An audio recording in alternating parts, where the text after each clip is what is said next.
After the Iran-Iraq War had ended in 1988, Iraq was in serious debt to Iran. On the 2nd of August 1990, Saddam Hussein, the dictator of Iraq, had annexed Kuwait. His reasoning for annexing the neighboring country of Kuwait was a false accusation of slant drilling operations, where Kuwait was stealing oil from Iraq. He'd planned to take oil from Kuwait and use it to pay off his debt to Iran. After annexing Kuwait, Saddam had overthrown the Kuwaiti government and had a public government instated in place. From here, the UN and US would come to the aid of Kuwait. In attempts to get Iraqi forces to leave Kuwait, sanctions were put in place. These sanctions would not work as Iraqi forces held their place in Kuwait. On August 8, 1990, US, NATO, and surrounding Arab countries began to send forces to the Persian Gulf area. The US and NATO had naval blockades in place to further the effect of the sanctions, but despite the sanctions and growing military forces in the surrounding area, Iraq held on to Kuwait. This buildup of military force would become known as Operation Desert Shield. The UN had given Iraq Resolution 678. This gave Iraq the time to withdraw from Kuwait before January 15th. Iraq would not meet these demands of this resolution, and on the night of January 17, 1991, the Gulf War goes hot and the air campaign begins. This night would mark the beginning of one of the greatest air campaigns ever recorded in history, with over 100,000 sorties flown over 5 weeks with almost 90,000 tons of ordnance dropped. This campaign would be known as Operation Desert Storm. The Gulf War is one of the most well-reported on wars, so much so that we know when each strike was carried out down to the minute. We even know exactly how much of each type of ordnance was expended by coalition aircraft. Back home stateside, the Gulf War would become known as a video game war, due to the fact that there was footage of aircraft HUD footage from pilots being released almost daily. Imagine coming home from school or work to sit down and watch your nightly news, then seeing footage of a screen showing a simple explosion or some kind of combat. It looked cool, and it looked like a game, especially when flight sims at the time looked like this.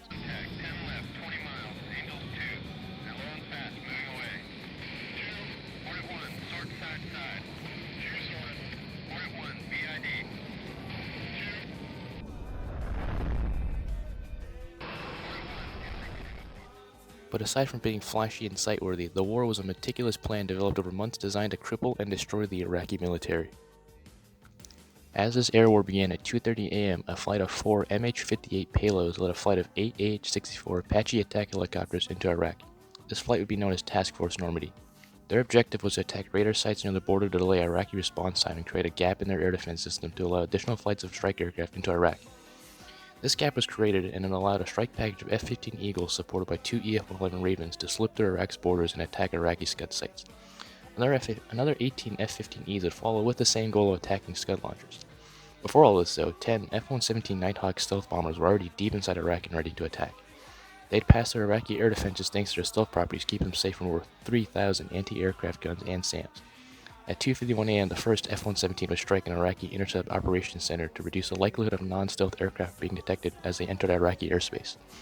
Then at 2:58 a.m., these F-117s would strike radar arrays in Baghdad, the capital city of Iraq, to reduce the redundant radars Iraq had for their large air defense system. It also struck Iraqi Air Force command centers and communication centers. This would send Iraqi AA sites to fire up in a seemingly empty night sky in a frenzy. Following this, between 3:06 a.m. and 3:11 a.m., Baghdad would continue to be hit as 52 Tomahawk missiles launched from U.S. Navy ships struck additional targets and electrical grids in the area. This rapid and destructive line of strikes would cause widespread shutdowns of Iraqi defense systems and leave them operating on backup power. Only by 3:15 a.m. would the Iraqis understand they were under attack. Soon after these attacks, the Iraqi air defense system would soon face U.S. SEAD forces. as two large seed packages amassed south of Iraq's border consisting of F-14s providing covers for FA-18s, A-6s, A-7s, armed with anti-radar missiles, ready to attack targets west of Baghdad. Along with them were additional A-6s and RAF Tornadoes meant to strike Al-Taqadum airfield. F-4G Wild Weaslers carrying anti-radar missiles supported by EF-111s also joined the fray and attacked targets to the south of Baghdad. By 3:46 a.m., 4 A-6s carrying tactical air-launched decoys launched 25 of these decoys over Iraqi radar sites.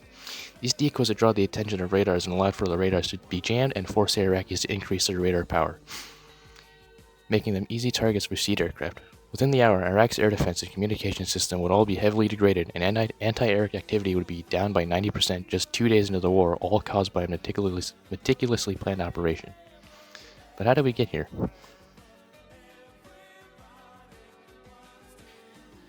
Desert Storm began its roots as Operation Instant Thunder, a small nod to Operation Rolling Thunder of Vietnam. It was an air campaign planned by Lieutenant General Chuck Horner and Colonel John Worden, both veterans of the Vietnam War, alongside many United States Air Force planners. Instant Thunder was to be a short 6 to 9 day operation that targeted a small amount of targets. It was broken into a 3-phase plan consisting of a first phase that struck military targets, followed by a second that struck infrastructure such as electrical grids, and lastly, direct ground combat. But this plan would be consolidated in Operation Desert Storm, and the number of targets would increase almost 10 times. While planning this, planners also wanted to avoid the mistakes made during Operation Rolling Thunder, such as micromanaging of civilian authorities that would impede on operations. When planning for Operation Desert Storm, planners followed 4 simple principles. The first being the immediate, unconditional, and complete withdrawal of Iraqi troops out of Kuwait. Second, restoring the legitimate government of Kuwait. Third, assuring the stability of the Persian Gulf region. And lastly, protecting American lives. This last goal proved to be the most difficult for planners, as this referred to the U.S. citizens Saddam held hostage. Planners had to take their safety into account with any military action they planned against Iraq. This was all a consideration only, however, as the hostages were released in December of 1990. The operational planning of Desert Storm, however, had the intentions of attacking what would be described as the 3 primary centers of gravity, those being leadership, command and control, chemical, nuclear, and biological capabilities, and lastly, Republican Guard forces. Through targeting these 3 centers of gravity, this would be turned into 6 operational objectives. First, destroying Iraq's military capability to wage war. Second, gain and maintain air superiority. Third, cut Iraqi supply lines. Fourth, destroy Iraq's chemical, nuclear, and biological capabilities. Fifth, to destroy Republican Guard forces. And sixth, liberate Kuwait City with Arab forces. Saddam had a war plan of his own. At the time, he had the world's 4th largest army with 1.2 million men. But these men were weary of war, as Iraq had just come out of a nearly decade-long worth of fighting with Iran prior to the Gulf War. Saddam, however, was willing to take all the risks, though, as he was sure the U.S. would not wage war against Iraq. Though he was prepared if that was the case, as he had his military dug in for a defensive war and was already preparing for an air campaign to be launched against his military. He had also used his mobile Scud launcher forces to his advantage, since he used his Scud launchers as threats against Israel.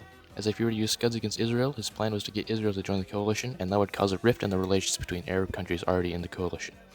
This and the threat of a seaborne attack with Scuds was a threat to the coalition and any surrounding countries. He would carry out with this and launch 12 Scud missiles at Israel, but with little effect, killing only 12 Israeli citizens. However, the US steps in and tells Israel to stand down and supplies them air defenses. Aside from this, Saddam would also assume the conditions in adverse weather would slow down coalition progress. Though he had a plan, there was many faults in it, such as the fact that he lacked men who could execute it, as he had many of his high-ranking officers retired or executed for suspicion of disloyalty. This led to personnel shortages that was rampant among his units, which left many unqualified men commanding units, whereas each position would be held by a commanding officer of a lower rank than what was required, such as a lieutenant colonel commanding a brigade, a major commanding a battalion, and lieutenants commanding companies instead of platoons. Bear this of Saddam's rapid expansion of his military so shortly after the Iran-Iraq War, he left a lot of his men untrained and inexperienced with their new equipment. Then pile on the fact that the sanctions put in place in 1990 had heavily affected the maintenance of Iraqi military vehicles. The fault in his military don't end here, though. Saddam at the time had one of the world's largest air defense systems in the world, and he expected it to cause attrition of the coalition's air forces. But his air defense was mainly oriented towards the east and west to defend against attacks from Israel and Iran, with no meaningful defense towards the south, where coalition forces were building up. This left a sort of a dead zone straight to Baghdad. Problems that also plagued Saddam's air force. First was the fact that he did not want to use his air force and only did so sparingly. Saddam wanted to stow away his aircraft into hardened aircraft shelters to protect them against any kind of airstrike, but he would soon learn that this defense would fail. So throughout the war, he would send his aircraft and pilots towards Iran and store them there. This left Iraq's airspace unprotected and open to attack from coalition aircraft. Saddam's pilots, despite being equipped with some of the best fighters at the time such as Mirage F-1s and MiG-29s, his pilots were unskilled, having been unaggressive and lacking situational awareness in dogfights as observed in the Iran-Iraq War and in the Gulf War. Iraqi pilots had also received training by France but were majorly unsuccessful with an 80% failure rate by French standards. However, upon returning home to Iraq, all pilots were qualified to fly. Adding to this issue, by the time hostilities began, 20% of Saddam's air force was grounded due to maintenance problems caused by the sanctions, which led to a lack of spare parts being available. Moving on to the stuff that made the war possible, the weapons and technology. A wide arsenal of weapons were used against Iraq, ranging from laser-guided GBU series of bombs to air-to-ground missiles like the AGM-65 Maverick, AGM-113 Hellfire, and AGM-88 Harm. Dumb bombs were also used, like the unguided Mark 80 series of general-purpose bombs or in cluster bombs like the CBU cluster bombs. Air-to-air weapons consisted of AIM-9 Sidewinders, AIM-7 Sparrows, AIM-54 Phoenixes, and AIM-120 AMRAAMs. The last missile, the AIM-120, was only present after the majority of the fighting in the Gulf War ended, only entering service in September of 1991. For the duration of the war, smart weapons like laser-guided bombs or air-to-ground missiles played a huge role in the air campaign despite only making up 6.7% of the ordnance dropped during the air campaign. This was also due to the fact that only a very limited amount of airframes could use laser-guided bombs since they had the proper equipment to use them, such as a lantern targeting pod, tram, FLIR, or pave track. With the introduction of these smart weapons, it allowed for aircraft to strike certain targets with deadly precision. This was needed as the coalition only wanted to hit military targets and avoid civilian casualties, especially in populated areas like Baghdad. Though the accuracy of a smart weapon could be achieved with a dumb bomb due to the fact that aircraft known as smart platforms had computer systems that can compute the impact point of these dumb bombs. Another key part of the air campaign was the use of stealth aircraft. The only stealth aircraft operational in theater was the F-117 Nighthawk. It was the first and only operational stealth aircraft in the world at the time. Thanks to its stealth properties, it was virtually invisible to radar and allowed it to pass Iraqi radars with ease, which let it hit heavily defended targets as it did in the opening minutes of Desert Storm on January 17th. Its stealth was only half of the reason it was such a formidable strike aircraft though. Its payload capabilities was the other half. The F-117 was able to carry laser-guided GBU-27s, 2 of them to be exact. With these, it was able to strike heavily armored targets such as bunkers of deadly precision and without being detected by air defenses. In addition to this, it was one of the only few aircraft that was able to strike all 12 types of targets listed by planners such as electrical grids, communication centers, etc. Aerial refueling also played a major part in the success of the campaign, since it allowed coalition aircraft to stay in the air longer for strike missions deeper into Iraq, as they had short combat ranges to begin with. One of the big successes aerial refueling played a part in was a flight of 7 B-52s from Barksdale Air Force Base in Louisiana all the way to Saudi Arabia in a 35-hour-long mission, one of the longest missions flown in history. Where KC-135s supplied fuel to B-52s on long flights so the aircraft could launch 35 conventional air-launched cruise missiles at targets scattered in Iraq, and have them hit minutes after HR on January 17. The aircraft in theater were KC-135s, KC-10s, KA-6s, and KC-130s, which numbered a fleet of 113 tankers, which would have made this single fleet the 17th largest air force in the world, just to put it into perspective. Targeting pods were also a very big part in this war, as they allowed for the designation of laser-guided bombs and other precision munitions from an aircraft independently. With the introduction of targeting pods, night attacks were also possible, as aircraft could see targets on the ground from the air through these pods. Attacks during night were crucial to the success of the campaign, as Iraqi AAA sites could not see incoming aircraft and would be rendered ineffective. Targeting pods in use at the time were the Lantern targeting pod, which saw use of the United States Air Force F-15Es and a limited amount of F-16s. FLIR, which was used of United States Navy's FA-18s, TRAM, which was used on Navy A-6s, and the pave track system used in the F-111 Aardvark. And if you're an A-10 pilot, a Maverick air-to-ground missile secret head. Out of all of these though, the Lantern targeting pod has the most unique story and best uses. At the time of Desert Storm, the Lantern pod was not in operational capacity yet, and all combat it saw with the 2 F-15 squadrons equipped with it was for test and evaluation. It also saw use of 2 F-16 squadrons equipped with GPS equipment and Lantern targeting pods, known as Killer Scouts, who, around-the-clock, flew in designated kill boxes and destroyed targets of opportunity and marked locations of additional targets and passed information to incoming strike aircraft. In addition to this, aircraft that could not carry targeting pods were still capable of using laser-guided bombs due to something called buddy lasing, where an aircraft that is capable of carrying a targeting pod can designate targets for an aircraft not equipped with one. And the laser-guided bomb will fall off and work as if it came from the aircraft with the targeting pod, still having its intended effect. Moving on to operations flow and the recede or suppression of enemy air defenses, close air support, or battle air interdiction. scud hunting, fighter sweeps, combat air patrol, armed reconnaissance, or escort.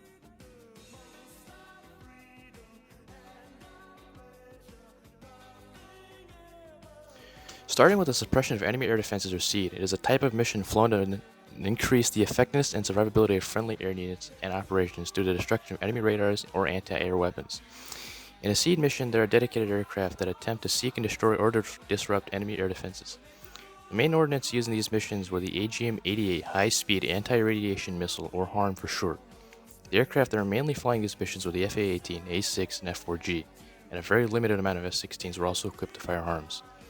The effects SEAD had were very noticeable and detrimental to the Iraqi air defense system, as on the opening night of the war and a few days after it, SEAD missions led to near and immediate collapse of coordination between Iraqi SAM sites.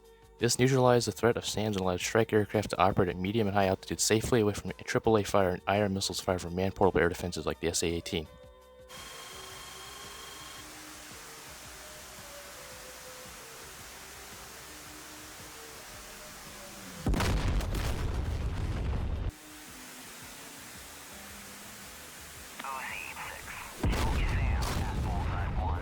Dodge. Radar's gone. You're cleared to strike.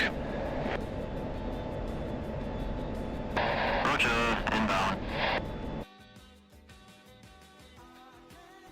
Close air support, or battlefield air interdiction, is a mission that works in support of friendly ground forces, but this was a type of mission that would be called in by a ground commander. These may be forward air controllers or joint terminal attack controllers. Close air support runs require detailed coordination due to the close proximity of friendly troops. Blue and blue incidents are very possible, as there are an instance of United States Air Force A-10 Warhogs firing on British IFEs mistakenly for Iraqi BMPs. A mobile radar guided triple IR guided SAMs has broken cover and moved into firing position. Adjust your tactics to avoid this threat. Altitude. Altitude.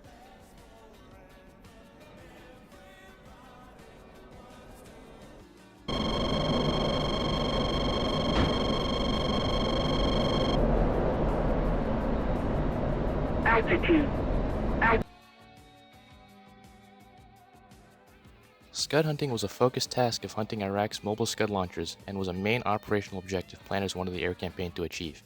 Fixed launchers were targeted but were soon ignored as they had a minimal effect in limiting the threat of Scuds. Scud hunting operations were conducted mainly at night, so strike aircraft had the heat signature of Scud launcher trucks to work off, as the sand around them cooled down faster than the metal of the truck and launcher. Cluster munitions and laser-guided bombs were the ideal choice of weapons to deal with the soft-skinned Scud trucks. But the effort for hunting Scuds was ineffective overall, as it left pilots and aircraft searching the wide-open Iraqi desert for a needle in a haystack. Though a wide variety of aircraft were tasked with Scud hunting, such as F-15Es, F-16s, F-111s, F-117s, A-6s, A-10s, and even B-52s.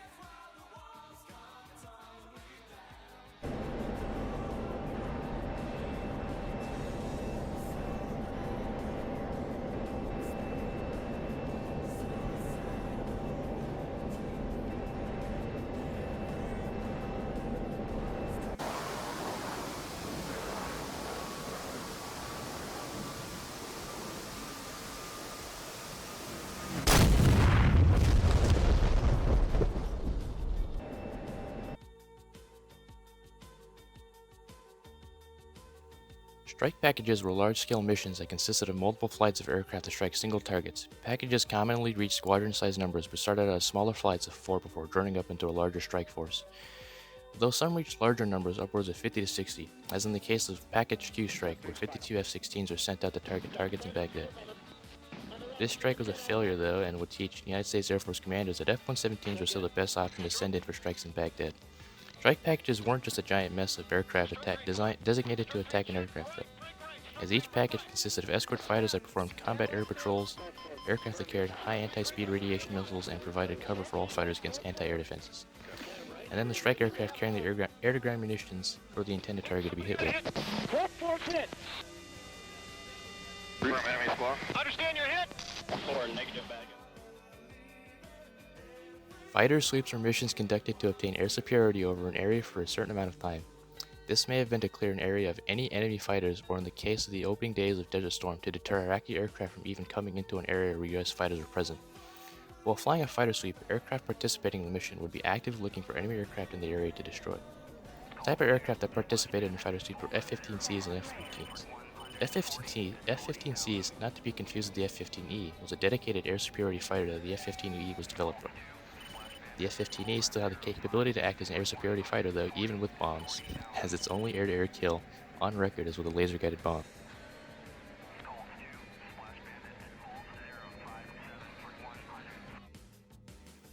Combat Air Patrol, or CAP, is a mission intended to defend a certain point from enemies. CAP can be two types: point or barricade combat air patrols. Point cap is intended to defend a certain area from enemy fighters, while barricade cap is to defend an area between the enemy and a point and keep the enemy fighters away from a point.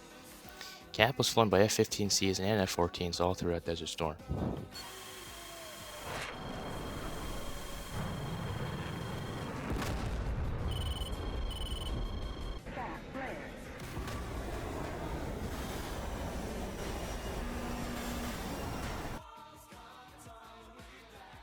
Armed Reconnaissance was a mission type flown by virtually all aircraft, as it had aircraft flying in kill boxes, seeking and taking out targets of opportunity.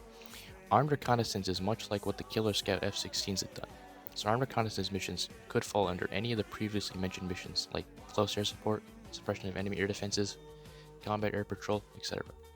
A great instance of Armed Reconnaissance would be the Highway of Death. It was a strip of highway that the coalition attacked due to the amount of Iraqi troops using it to escape Kuwait.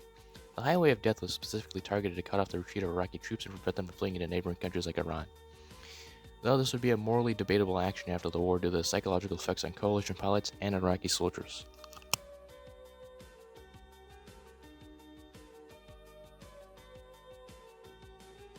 So, with all these missions and weapons being flown and used against the Iraqi military, it very quickly destroyed and gutted the Iraqi army. The outcome of the air campaign and Gulf War as a whole would be seen as a success. By the end of the war, the coalition had achieved the objective of destroying Iraq's military capability, as nearly 70% of ground strikes were against Iraqi ground troops, while the remaining 30% were against pre-planned targets. This left Iraqi units suffering 76% loss of tanks, 55% loss of APCs, and 90% of artillery. The Republican Guard only suffered a 50% loss rate across the board, as Saddam tried his best to protect the Republican Guard units, but by the end of the war they were left a shadow of what they once were. Saddam's Air Force would also suffer, as 400 aircraft were destroyed, both in the air and on the ground, though a majority on the ground, as a total of only 32 kills were in air-to-air combat.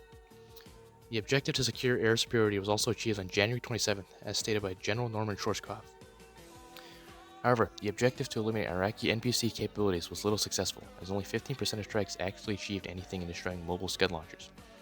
The objective to cut Iraqi supply lines was also successful, as air interdiction missions managed to destroy 37 highways and 9 railroad bridges and left them unusable. As coalition troops invaded in February, there were mixed reports of units being well supplied or not.